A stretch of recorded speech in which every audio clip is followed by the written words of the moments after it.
Welcome back, everybody, to another edition of Bamcomixs. I'm your host, OC, and this time we're jumping into Wandavision, Episode 6, the Halloween Spooktacular! Even though it's not Halloween, we're going to enjoy a 90s-themed Halloween episode that allows the writers to, come up with, the cool costumes that they come up with in this show. So, if you like the episode, make sure to hit that like, hit that subscribe for more weekly updates, more weekly content. Bamcomixs for the kids, guys. The kids are getting along. And in this episode, Uncle Pietro is just the coolest. Alright? Leaving off from the 5th episode, we see Pietro again in this one. And I think he stole the show. For me, he was running everywhere. He was doing his X-Men Days of Future Past stuff, but he was also running through his in honor of another speedster. He was just zipping past everything. So speedsters do that. And Uncle Pietro is just the coolest. So while the kids are wondering if he's dead or alive, because he's been sleeping on the couch, that's the 90s staple, right? And a person sleeping on the couch, 90s sitcom show. It reminded me the intro of Party of Five, and you know what? Another good show that it reminded me of? Malcolm in the Middle.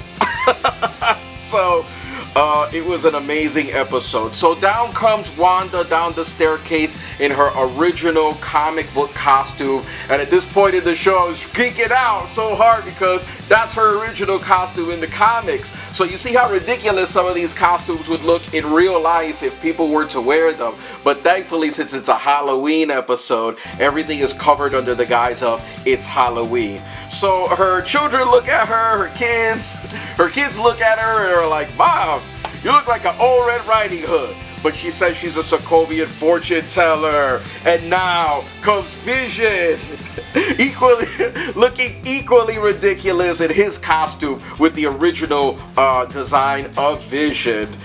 Vision leaves to protect the hood, and Pietro has his own plans. And he comes back in his costume, looking equally ridiculous, guys. He has these horns. He's like this. He's like his character has horns.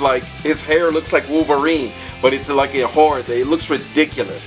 So meanwhile, back at Sword headquarters, the squad, everybody's at Sword, and they're like, the squad is telling Tyler Hayward, "You just cut us off at the legs because you sent a missile in the last episode to kill off Wanda." And that was such a bad idea that now it's people are looking to this guy, but he's really also the main villain outside of the dome because he's not trusting people to do their job. And so this guy's like a total idiot. First he sends a missile into the hex, and we have to just deal with it, He doesn't know what's going on.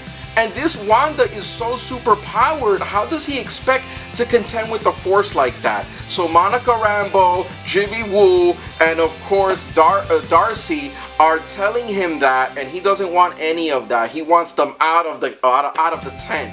He wants them out of his base or whatever. And as soon as he does that, they manage to escape, right? They manage to don the sword gear and escape and actually try to find out what Hayward is planning, because Hayward is actually tracking Vision. But see, here's the coolest part of this show.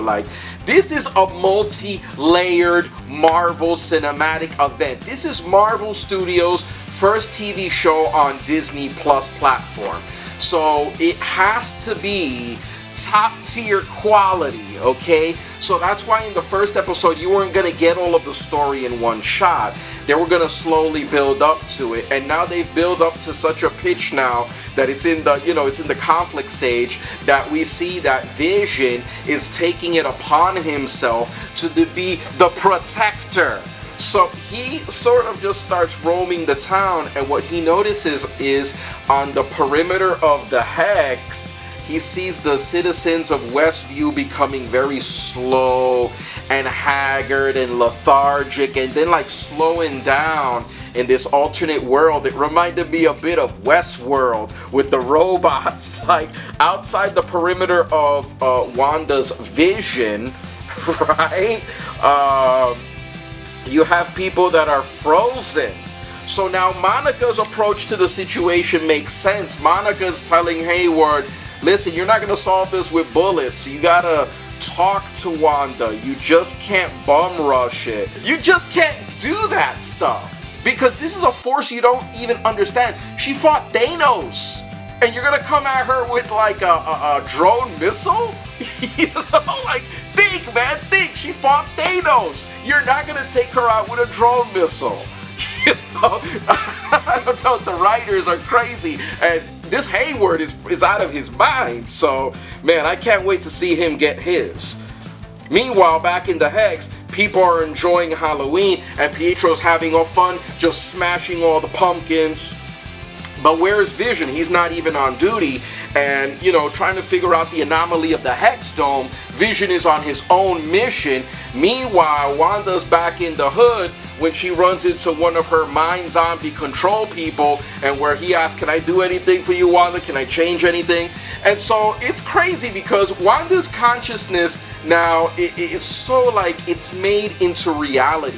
Like what she's thinking and her thoughts literally can transform reality and make it her vision of the world. So that's why I said in the last episode, there's such a great title, WandaVision, Wanda's Vision. And it was like everything was under her control at that point in Westview in the Hex. So how are you going to stop it? How are you going to contend with a force like that? And she fought Thanos. So you're going to really send a missile drone strike to attack her? That was dumb. It's just such an amazing episode for me. To me, the best episode, just because like you see Vision when he notices that the people on the outside of the town are suffering, like really suffering, because there's like their souls are trapped in their bodies. Some of them outside of the Hex, which is the main power pressure point, wake up to the realization that they're trapped inside their bodies and they can't move, you know, and so they're frozen. And so when Vision discovers this, now it's nighttime in the town. It's like the Halloween episode starts to like, it turns into a little bit of the horror side of Halloween. So it's just like it works on so many levels. It's like just so crazy, you know. If this is a Marvel Halloween episode, this is the best Marvel of Halloween ever. So every Halloween, watch this episode. So it's like he goes out and he transforms into Vision, right? So he changes back into his MCU suit from the old, you know, classic costume. But that was a cool moment. He changes and then he flies up and he hears all of the suffering in the town, which is really cool. I really like that moment. And then as he's hearing all of the suffering in the town, you can see on his face that like he's like so like it's a mix of like emotions in his face. Like he's like, oh my god, like this is really happening. When he spots a car and he flies down, and it turns out that inside the car is one of the citizens of the town, Agnes, right? I guess Wanda's grip is not as strong on the outside on the perimeter of the Hex. It's not as strong, and that's when Agnes recognizes Vision. Agnes recognizes Vision as an Avenger, but this Vision doesn't know what an Avenger is, and lets him know that he's dead. So Agnes loses her mind because she knows Vision can't beat this, because Vision is like, what's an Avenger, right? He doesn't know this version of Vision. So then this brings up to mind, like, this is just Wanda like creating everything, you know, and erasing people's minds, like selective memory, and like, you know, just like making everything up, you know. And Vision says he's gonna try to stop this. So he, you know, reverts Agnes to her, you know, original self in the town, right? It's just so many things happened in this episode, guys. There's so much to talk about. Like, this episode is nuts. This episode is nuts. Like, Wanda is so alone She lost her brother during the Age of Ultron, and now she lost her husband, like, you know, in the Infinity War. I mean, it probably wasn't her husband, but her soulmate. I could say her soulmate. So she lost her brother in the in the Age of Ultron. She lost her soulmate in Infinity War. So now she's more, and she died, and then she came back by herself. So she's the most alone of anybody, right? So that, I guess she's made this protective dome or whatever to mitigate the suffering in her consciousness. But unfortunately, Vision wants to break free. Okay? We do get a crazy commercial, guys. I wanted to talk to you guys about the commercial before we end the episode, because there's a little bit more to talk about. But there's a commercial that gets inserted in here, and this commercial is so brilliant. Have you guys seen this? This commercial, like, it's so symbolic of what's happening. It's a great parallel to, like, what's happening in the show and, like, in reality when the shark offers the kid the Yo Magic snack. It was just nuts. I saw that commercial again, and you know, the lady in the dome, the lady that's trapped inside of the hex, that's trying to hang her laundry, sheds a tear because she's still frozen in that state, in that mind control state. But that dark creepy commercial where you see the kid on the deserted island with the tiny dessert, he's contemplating hunger. With the talking shark swims up to him and say, snack on this, Yo Magic, and then he leaves, right? So then it's like the people in this town, right? Like the people in this town, like they have hope, right? But they're gonna die like that, right? So Darcy told, of course Darcy told, I'm calling them the squad. Jimmy Woo, Monica Rambeau, and Darcy Lewis. I'll call them the squad, right? Because they team up. So the squad, you know, Darcy basically tells them that, like, you've already changed twice because you've been through it twice, the energy field, and that it changes your cells on the molecular level. It changes you basically every time your DNA changes every time you go, well, you change basically. So they didn't want any of it, so they're just like, who cares? Like, I got cells in remission, everyone's dying, just like, let me go through the thing.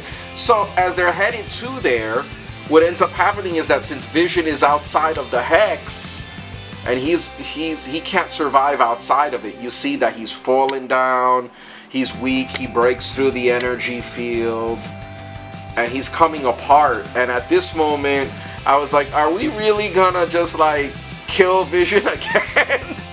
You know, is this what we're doing now? Marvel Studios, Disney, we're killing Vision twice? Because Vision was suffering so bad when he was on the ground that he was being ripped apart, and you see pieces of him, and then you see inside of him all the wires, because, you know, he's a you know, he's not human. I guess he's like a vibranium synthezoid, whatever that is. But he's coming apart, and you see him, and it's like, man, stop it, Marvel, stop. I seen him die in the worst possible way in Infinity War, and I don't want those memories coming up. But he's dying there, and that's when one of the kids of Wanda, like, there's one that knows speed, right? But the other one has that mind link thing, where he senses that his dad is in trouble. He tells Wanda, you know, and this guy Pietro makes a crude joke. And she sees that Pietro, at one point when she turns around, when they're talking, and, you know, Pietro is telling her about, oh wow, this plan that you did is good, not a lot of people got hurt. It's like, I guess, her conscious, her way of telling herself, right? Everything in there is telling herself, it's okay what you're doing. You know, because she's surprised. She's like, oh, you agree with what I'm doing? You know? And she's like, oh, okay, you kept the families together. You didn't separate everybody. Everyone's having their job. But at the end of the day, it's still wrong. And then that's when she turns and she sees him dead, shot up. But when her husband is about to die outside of the hex, Pietro's like, oh, don't worry, he can't die twice. Which is a really crude joke, and she blasted him, and she got so angry there. You see her power level even increased even more, because upon hearing that, she could have actually moved the whole hex. She could have moved it if she wanted to, but instead of moving it, she expands it. You know, so I guess when she's in real pain, her powers, they just explode out of her and expand. And you see everything transforming in that sword base and everything. And that's basically, you know, Tyler Hayward, right? It's fucking tracking Vision, who's like, you know, but also, you know, it's also Vision, but it's also Wanda's fault. Like, they all have a hand in this thing. This thing is going crazy. But Wanda doesn't remember, you know, how this happened. She doesn't remember how she's even doing this. She doesn't even know how all of this started. She knows everything after that, but how this thing came to be, is she being controlled by somebody else? Is this just a manifestation of her consciousness and her deep-rooted, you know, tragedies that happened that weren't resolved? We'll know, I guess, in the next episode, guys. So stick to that Bamcomixs channel. Thank you for your support, guys. I'm OC. I'm your host, and stay tuned for the next Bamcomixs video review, where we review movies, shows, comics, and are into pop culture, collectibles, and merch. And of course, those unboxings. So hit that like, hit that subscribe. Make sure to hit those notifications, guys. And I'll see you on the next one. Peace.